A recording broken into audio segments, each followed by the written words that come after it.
Praise the lord. నేను నిన్ను బాధపరిచితేనే నేను నిన్నిక బాధ పెట్టును. నహూము గ్రంథం 1వ అధ్యాయం 12వ వచనం. బాధకి అంతు ఉంది. దేవుడు బాధ పెడతాడు. దేవుడే తీసేస్తాడు. ఈ బాధకి అంతమెప్పుడు అంటూ నిట్టూరుస్తున్నావా? ఆయన వచ్చేదాకా ఆయన సంకల్పాన్ని శిరసావహిస్తూ నిబ్బరంగా సహనంతో ఎదురుచూద్దాం. శిక్ష పొందడం వల్ల మనకి కలగవలసిన ప్రయోజనం అంతా కలిగిన తర్వాత దేవుడే ఆ శిక్షను తొలగిస్తాడు. శ్రమ ఏదైనా మనల్ని పరీక్షించడానికి వస్తే మనం ఆయన స్తుతించి, ఆయన గురించి సాక్ష్యం ఇచ్చి, ఆయన్ని మహిమపరిచిన తరువాత అది అంతమవుతుంది. మనం దేవునికి ఆపాదించవలసిన ఘనత అంత పూర్తిగా ఆపాదించకుండా ఒక శ్రమ మన నుండి తొలగిపోవాలని కోరుకోకూడదు. ఈ రోజున భయంకరంగా ఆకాశాన్నంటే కెరటాలు ఎప్పుడు చప్పబడిపోతాయా ఎవరికి తెలుసు?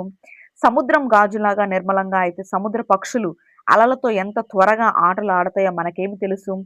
శ్రమకాలం గతించినాక పనలను తొల్లగొట్టి తూర్పారడం బట్టడం అయిపోయినాక గాదెల్లో ధాన్యం నిండుతుంది.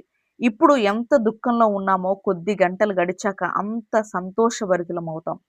రాత్రిని పగలుగా మార్చడం ప్రభువుకి కష్టమేమి కాదు. మేఘాల్ని పంపినవాడు వాటిని వెళ్ళగొట్టగలడు కూడా. దిగులు మాని ఉత్సాహంగా ఉందాం. ముందు కాలం మంచిది. దానికోసం ఎదురు చూస్తూ స్తుతులు పాడుదాం. మన పరమ రైతు అస్తమానము నలగొడుతూనే ఉండడు. ఇది ఒక నిర్దిష్ట సమయంలో మాత్రమే.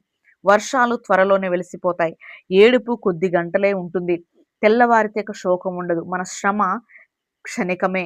శ్రమకి ఓ ప్రయోజనం ఉంది. మనకి శ్రమ వచ్చిందన్న విషయమే మనలో దేవుడికి కావలసిన అతి ప్రశస్తమైనదేదో ఉన్నదన్న విషయానికి నిరూపణ. లేకపోతే అంత సమయం వృధా చేసి, అంత శ్రద్ధ మన మీద ఎందుకు చూపిస్తాడాయన? మట్టి, ఖనిజం కలిసిపోయి ఉన్నట్టు మన సహజ ప్రవృత్తిలో విశ్వాసం అనే విలువగల ఖనిజం కలిసిపోయి ఉంది కాబట్టే క్రీస్తు మనల్ని పరీక్షలకి గురి చేస్తున్నాడు.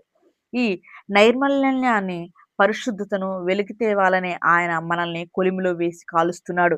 పీడితుల్లారా ఓపిక పట్టండి. ఆ కష్టాలు మనలను నిత్య మహిమ వారసుల్ని చేసినట్టు మనం చూస్తాము. ఆ ఫలితం ఇప్పటి కష్టాలను మర్చిపోయేలా చేస్తుంది.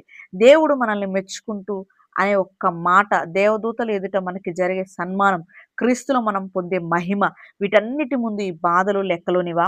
గోడ గడియారానికి బరువుగా వ్రేలాడే లోలోకం ఓడని స్థిరపరచడానికి వేసే బరువులు అవి సరిగా పనిచేయడానికి అవసరం. మన ఆత్మీయ జీవితంలో శ్రమలు కూడా అంతే. అంతులేని ఒత్తిడిని ఉపయోగిస్తేనే పరిమళాలు తయారవుతాయి. ఉన్నత శిఖరాల్లో మంచు కురిసే చోట్ల కళ్ళు మిరుమిట్లు గొలిపే పూలు పూస్తాయి. కంసాలి చేతులు ఎక్కువ దెబ్బలు తిన్నదే ఎక్కువ విలువ గల వజ్రం. శిల్పాలు ఎంత అందంగా తయారవ్వాలంటే శిల్పి చేతిలో అన్ని ఎక్కువ ఉలి దెబ్బలు తినాలి. ఇవన్నీ నియమాలే. ఇవన్నీ అతి జాగ్రత్తగా అంచనా వేసి ముందు చూపుతో చేసేవే. ఆమేన్.